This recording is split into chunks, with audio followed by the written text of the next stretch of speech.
Right, మనం super exclusive news చూస్తున్నాం. దక్షిణాదిలో పాగా వేయాలని దశాబ్దాలుగా ప్రయత్నిస్తున్న భారతీయ జనతా పార్టీకి మహిళా బిల్లు రూపంలో ఊహించిన రాజకీయ సవాల్ ఎదురైంది. బిల్లు అమలు కోసం ప్రతిపాదించిన డీలిమిటేషన్ ప్రక్రియ ఇప్పుడు కమలదళానికి సెల్ఫ్ గోల్గా మారే ప్రమాదం కనిపిస్తోంది. జనాభా ప్రాతిపదికన సీట్లు పెంచితే తాము రాజకీయంగా బలహీనపడతామన్న ఆందోళనతో దక్షిణాది రాష్ట్రాలు భగ్గుమంటున్నాయి. ఒకవైపు మిషన్ సౌత్ అంటూ తెలంగాణ, కర్ణాటక, తమిళనాడు, కేరళపై ప్రత్యేక దృష్టి పెట్టిన బీజేపీ మరోవైపు అదే ప్రాంత ప్రజల మనోభావాలను దెబ్బతీసే నిర్ణయం తీసుకోవడం రాజకీయంగా పెను విమర్శలకు తావిస్తోంది. ఇది ప్రాంతీయ పార్టీలకు బీజేపీని ఏకాకి చేసేందుకు బలమైన అస్త్రంగా మారింది. ఈ సున్నితమైన అంశంలో ఆచితూచి అడుగులు వేయకపోతే దక్షిణాదిలో విస్తరించాలన్న బీజేపీ కలగానే మిగిలిపోయే ప్రమాదం ఉందని రాజకీయ పండితులు విశ్లేషిస్తున్నారు. ఇది బీజేపీకి కత్తి మీద సాము లాంటిది. ఇదే అంశానికి సంబంధించి మరింత సమాచారం మా అసోసియేట్ ఎడిటర్ వాసు మరిన్ని వివరాలు అందిస్తారు. వాసు, ఎరవి ఇవాళ పార్లమెంట్లో ఒక ఘట్టం, చారిత్రక ఘట్టం ఆవిష్కృతం కాబోతుంది. ఈ నేపథ్యంలో దక్షిణాది రాష్ట్రాలు ఏ విధంగా స్పందిస్తాయని ఇప్పటికే మనకు అర్థమవుతుంది. దక్షిణాది రాష్ట్రాల్లో ప్రధానంగా దక్షిణాది రాష్ట్రాల్లో బీజేపీని వ్యతిరేకిస్తూ భాషా ఉద్యమం అవ్వచ్చు, లేకపోతే ఇప్పుడు మహిళా బిల్ అవ్వచ్చు, డీలిమిటేషన్ అవ్వచ్చు, అన్నింటినీ కూడా వ్యతిరేకిస్తూ స్టాలిన్ లీడ్ తీసుకోవడం జరుగుతుంది. ఉదయం నుంచి కూడా తమిళనాడులో నిరసనలు కూడా ప్రారంభమైపోయి ఎక్కడికక్కడ నిరసనలు వ్యక్తం చేస్తున్నారు. ఈ డీలిమిటేషన్ సంబంధించి ప్రతులను కూడా చించివేస్తున్నారు, అనేక విధమైన ఆందోళన పిలిపిస్తున్నారు. ఇలాగా దక్షిణాది రాష్ట్రాల్లో తిష్ట వేయాలని బీజేపీ నుంచో యోచిస్తుంది. అందులో భాగంగానే బీజేపీ ఈ పునర్విభజన, నియోజకవర్గాల పునర్విభజన అవ్వచ్చు, మహిళా బిల్లు అవ్వచ్చు తెస్తుంది. ఇదంతా కూడా వ్యూహం ప్రకారం జరుగుతుందని దక్షిణాది రాష్ట్రాల నుంచి వ్యతిరేకత వ్యక్తం అవుతుంది.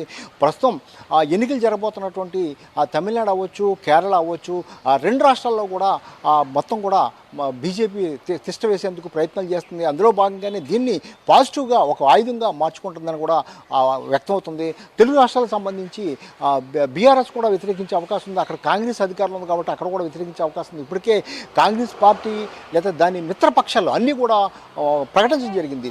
కేవలం మహిళా బిల్లుకి మాత్రమే ఆమోదం తెలుపుతాం, ఈ పునర్విభజన, నియోజకవర్గాల పునర్విభజన మాత్రం వ్యతిరేకిస్తాం. ఇది కేవలం బీజేపీ ఇక్కడ మొత్తం కూడా తిష్ట వేసేందుకే ఇదంతా కూడా చేస్తుందని వాళ్ళు కూడా ఆరోపించే పరిస్థితి కనిపిస్తుంది.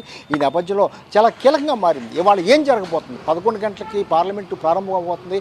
మరోవైపు మహిళా బిల్లు కోసం ఆంధ్ర నుంచి కూడా చాలామంది మంత్రులు అయితేనే, వివిధ సంఘాల మహిళలు అయితేనే, అనేక మంది ప్రముఖులంతా కూడా ఈ మహిళా బిల్ని స్వయంగా పార్లమెంట్లో తిలకించేందుకు కూడా తరలి వెళ్ళడం జరిగింది. ఒక పండగ వాతావరణంలో కూటమి అంతా కూడా చేసుకుంటుంటే దీన్ని వ్యతిరేకిస్తూ బీజేపీని ఎవరైతే వ్యతిరేకిస్తున్నారో ఆ పార్టీలు, కాంగ్రెస్ అవ్వచ్చు, లేకపోతే దక్షిణాది రాష్ట్రాల్లో స్టాలిన్ అవ్వచ్చు, ఈ అందరూ కూడా బీజేపీకి వ్యతిరేకంగా ఓటేస్తాం, ఎట్టి పరిస్థితుల్లో కూడా పునర్విభజన బిల్ని పాస్ కానివ్వం, రాజ్యాంగ సవరణ కానివ్వని కూడా వాళ్ళందరూ కూడా వ్యతిరేకించే పరిస్థితి కనిపిస్తుంది. మొత్తానికి ఏం కాకపోతుంది? మరోవైపు బీజేపీ కూడా చెప్పేది, కూటమి ప్రభుత్వం చెప్పేది కూడా 2011 జనాభా ప్రకారం అయితే తక్కువ సీట్లు వస్తాయని చెప్తున్న దాని ప్రకారం ఎట్టి పరిస్థితులు కూడా జనాభాని ప్రాతిపదిక తీసుకోవట్లేదు.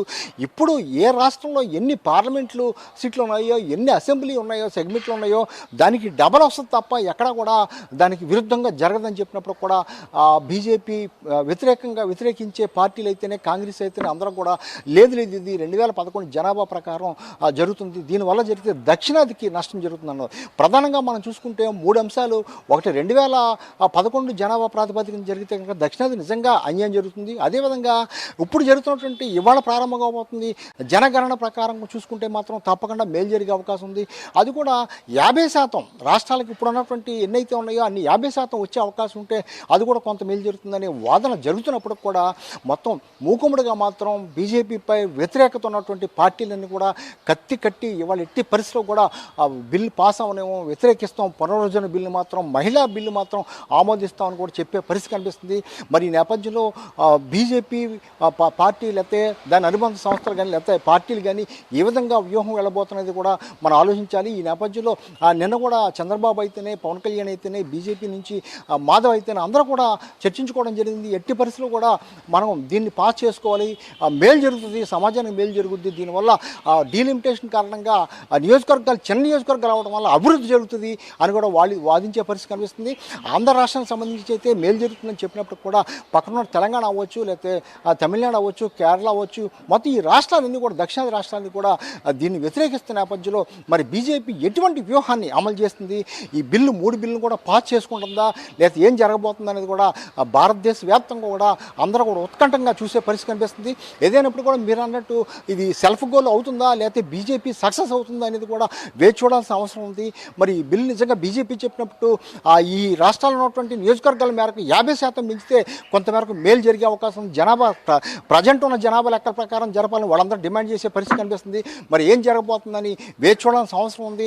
ఇవాళ అయితే 11 గంటలకి మరి కాసేపట్లో పార్లమెంట్ ప్రారంభం కాబోతుంది. ప్రారంభమైనంత కూడా ఎవరెవరు ఏ విధంగా వ్యవహరిస్తారని కూడా చెప్తుంది. మరో వాదన, ఇప్పుడు ఎలక్షన్ జరుగుతున్న నేపథ్యంలో అర్ధంతరికి ఈ బిల్లు పెట్టడం అర్థం ఏంది, ఎంపీలు కూడా రారని, కొంతమంది అటెండెన్స్ శాతం తక్కువ ఉంటుందని ఏ విధంగా చేశారని వాదన కూడా వస్తుంది. మరి ఏం జరగబోతుందో మరి కాసేపట్లో చూద్దాం. Ravi, right, thank you Vasu.